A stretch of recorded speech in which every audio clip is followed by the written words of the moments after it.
Lori Cardozo-Moore, and welcome to Focus on Israel.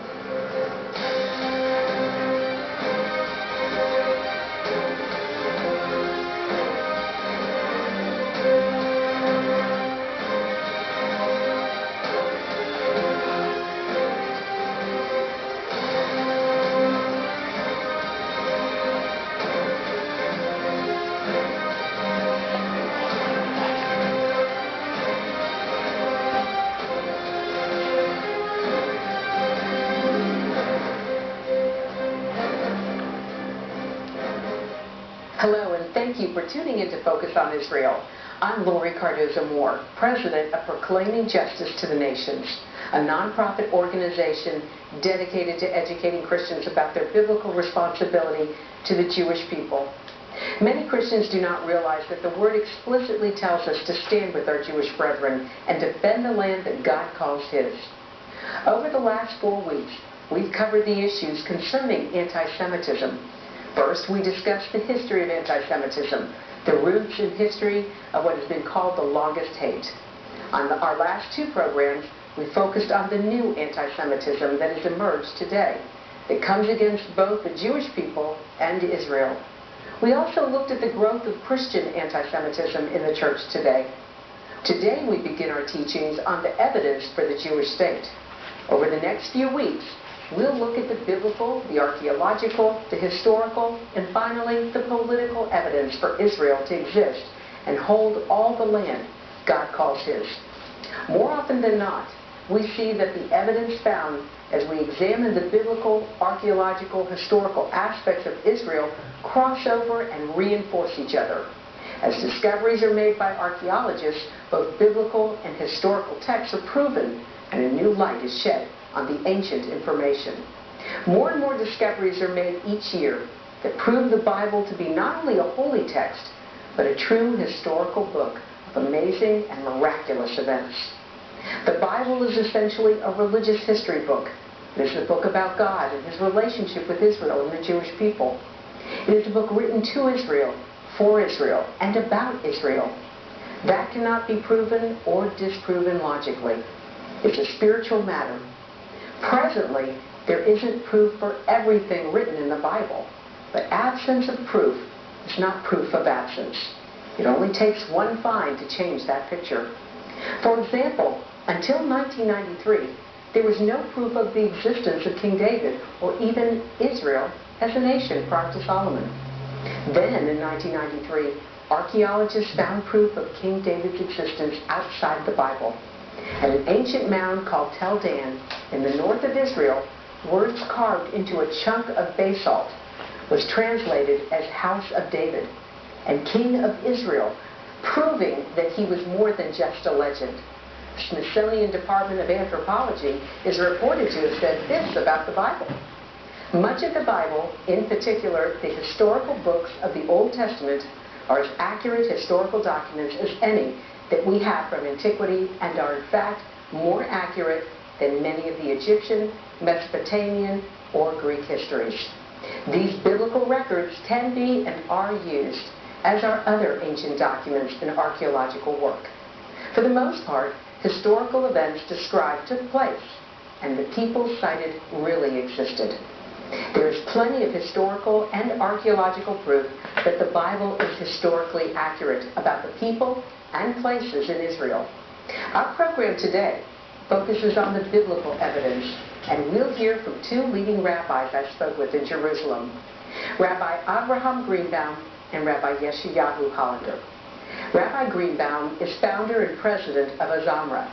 He established Azamra to help reconnect those in the Jewish community who are not connected to Judaism. Upon my first meeting with Rabbi Greenbaum, I knew he understood the role Israel must play in helping Christians reconnect to the root of their faith. Rabbi Greenbaum has a significant number of Christians he communicates with to help them understand their connection to their Hebrew roots. Rabbi Yeshayahu Hollander is the deputy vice chair of the Nassau Sanhedrin. I had the privilege of meeting Rabbi Hollander on a recent trip to Israel. As a result of our initial meeting, Rabbi Hollander submitted a request to the 71 members of the Nassau Sanhedrin. to acknowledge the holy work of PJTN. Because of his tireless efforts, the members agreed to draft an acknowledgement and blessing of PJTN and its supporters.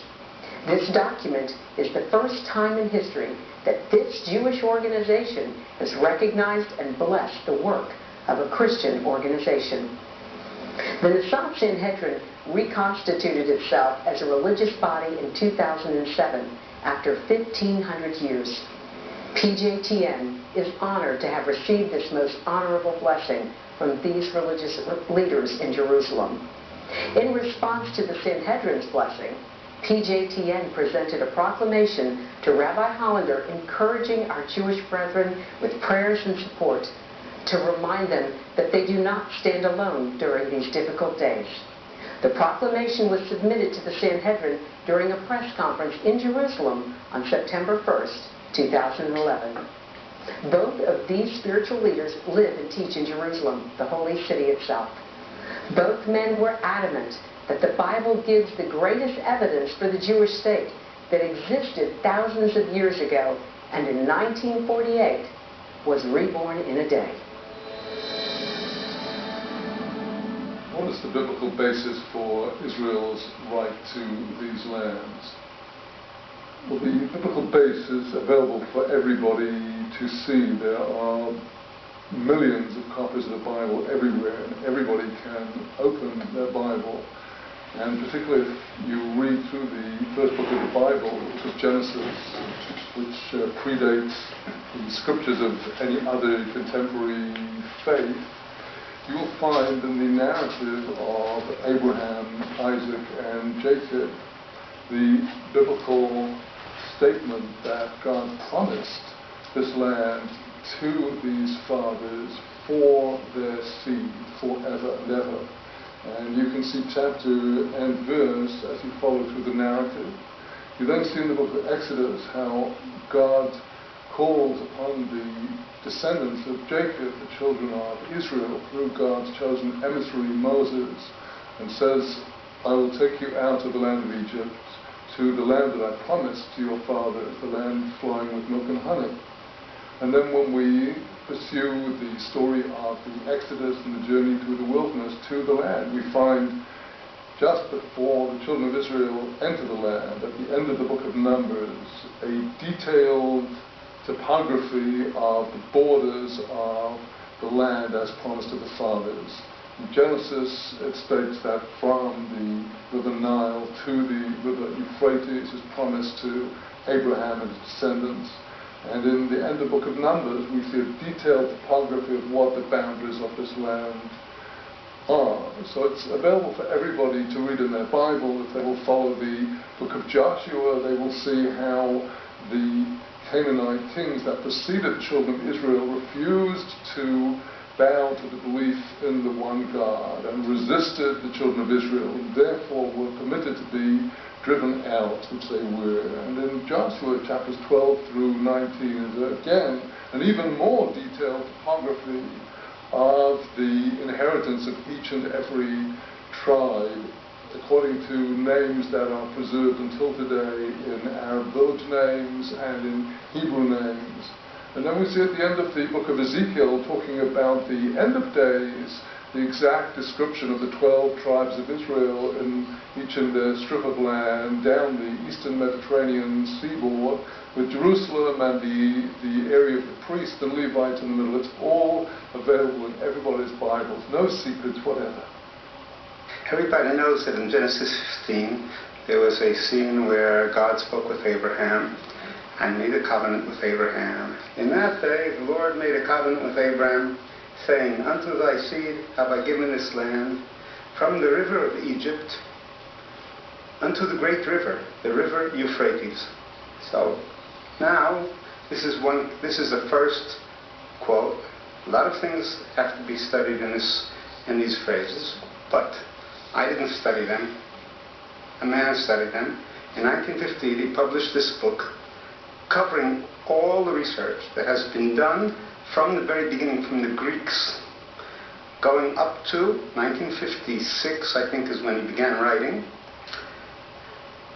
And he came to the conclusion that all places in the Bible that the borders were mentioned, they all agree with these borders.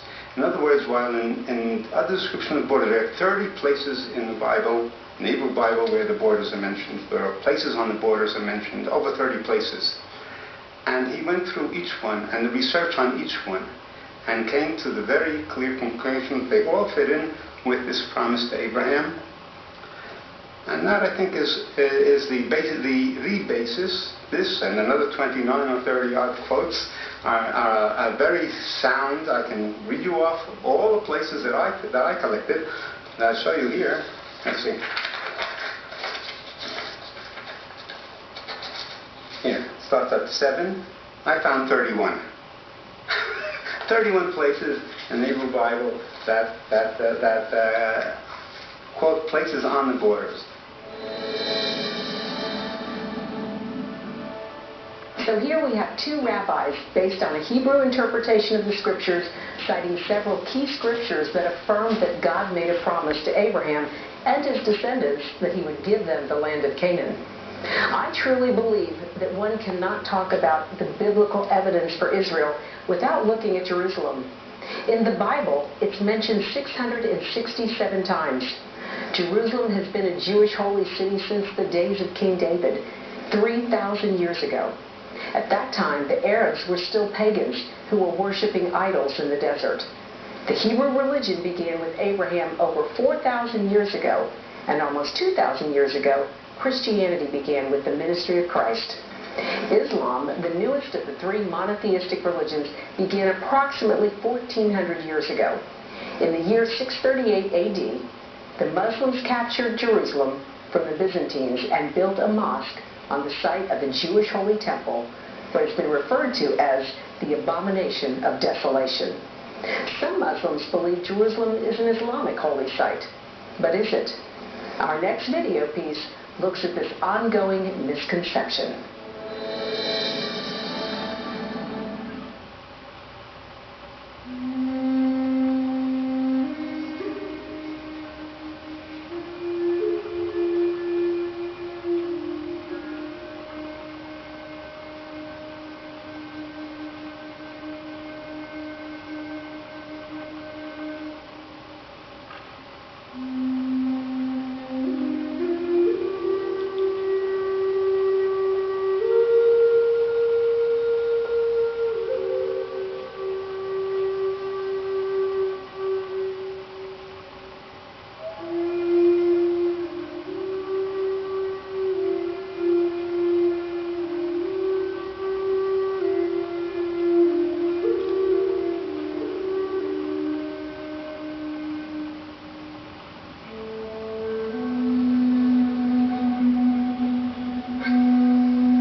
Quran that Jews are ordered to live in the land of Israel, and even a time will come when they will retire there.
As you can see, Jerusalem is not truly a holy city or holy place to Islam.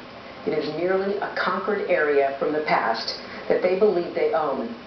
This Islamic doctrine is known as the law of sacred space. But if we look at our Bibles, we know how holy Jerusalem is to both Judaism and Christianity. In just one of the 667 places in the Old Testament, the Lord said to Isaiah, "For out of Zion shall go forth the law, and the word of the Lord from Jerusalem." So now, let's look at Genesis 12, 1 through 3. The first time God makes the promise to Abraham, where he says, "Now the Lord had said to Abram, get out of your country, from your family, and from your father's house, to a land that I will show you. I will make you a great nation, and I will bless you, and make your name great. And you shall be a blessing. And I will bless those who bless you, and I will curse those who curse you. And in you all the families of the earth shall be blessed." Here God is clearly making this statement to Abram before he has even called Abraham of what he intends to do. In Genesis 13, verses 14 through 18, God reaffirms that covenant. "And the Lord said to Abram, after Lot had separated himself, Lift your eyes now from the place where you are, northward, southward, eastward, and westward. For all the land which you see, I give to you and your descendants forever. And I will make your descendants as the sand of the earth, so that if a man could number the dust of the earth, then your descendants could also be numbered. Arise, walk in the land, through its length and width, for I give it to you." Then Abram moved his tent and went to dwell by the terebinth trees of Mamre, which are in Hebron, and built an altar to the Lord there. There's another promise of the covenant. In Genesis 15, verses 1 through 7, Abraham offers Eliezer as heir. He says, "Do not be afraid, Abram. I am your shield, your exceedingly great reward." But Abram said, "Lord God, what will you give me, seeing I go childless, and the heir of my household is Eliezer of Damascus?" Then Abram said, "Look, you have given me no offspring. Indeed, one born in my house is my heir." And behold, the word of the Lord came to him, saying, "This one shall not be your heir, but one who will come from your own body shall be your heir." Then he brought him outside and said, "Look now toward heaven, and count the stars, if you are able to number them." And he said to him, "So shall your descendants be." And he believed in the Lord, and then he accounted it to him as righteousness. Then he said to him, "I am the Lord who brought you out of Ur of the Chaldeans to give you this land to inherit it."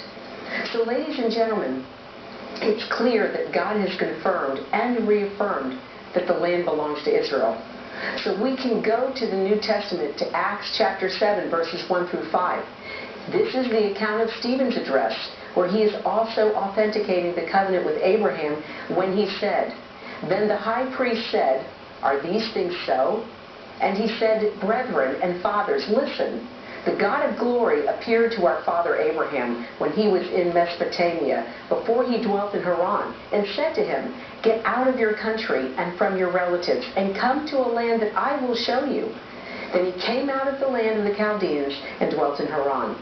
And from there, when his father was dead, he moved him to this land in which you now dwell. And God gave him no inheritance in it, not even enough to set his feet on. But even when Abraham had no child, he promised to give it to him for a possession, and to his descendants after him. So Stephen affirmed the covenant with the land too. Hebrews 11:8. The author of the book of Hebrews affirmed the covenant with the land.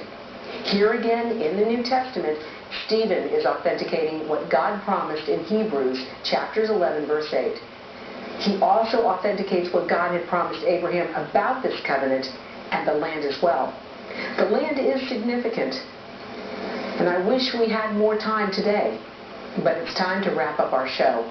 At Focus on Israel, we appreciate hearing from you. So please send your comments and questions to comments@pjtn.org. I've received such encouraging notes and emails, as well as great questions from all over, from viewers in both the United States as well as many other parts of the world. In the mailbag today, I received an email from Susan in Strasbourg, France. And in her letter, she says, "My heart is for the Torah of Yahweh and for the chosen people. I want to stand for the chosen people." This is just one of the comments we're hearing. Strasbourg, France is tuning in. What a great testimony. What a great blessing. The time to stand is now. Be a leader in your community and in your church. One person can make a difference. Get involved and support pro-Israel organizations such as PJTN. Call your senators, congressmen, the White House. Let your elected leaders hear from you. I also want to encourage you to please visit our website to learn more. Sign up to receive action alerts and order our films to share with your family and friends. And I'm looking forward to hearing from you. So please send us an email. Let us know what you think of our show and our message. This one woman from Strasbourg, France, was tuning in to Focus on Israel, and she responded, and now she wants to make an impact in her community. She has even gone to her pastor. Further on in her letter, she writes about reaching out to her pastors, and now she is spending Shabbat in synagogues with her Jewish brethren. She is just one person, and I'm just one person, and so are you. I want to thank you for watching our program today. Be sure to join us next week as we'll be focusing on the archaeological evidence for the state of Israel. It's very important, ladies and gentlemen, you're tuning in and watching today. But there are so many more Christians who haven't heard this message. This is not a message you're going to hear preached from the pulpit. And we heard a lot today from rabbis and pastors about the biblical evidence that proves that the Jewish people have a right to the land. We have to share this message with more Christians. So I do want to encourage you to contact your family and your friends and sit down with your children and watch this program. Please consider purchasing a DVD of this program. We'll see you next time on Focus on Israel. God bless you. And may the Lord continue to bless you for standing in the gap for Israel. Thank you.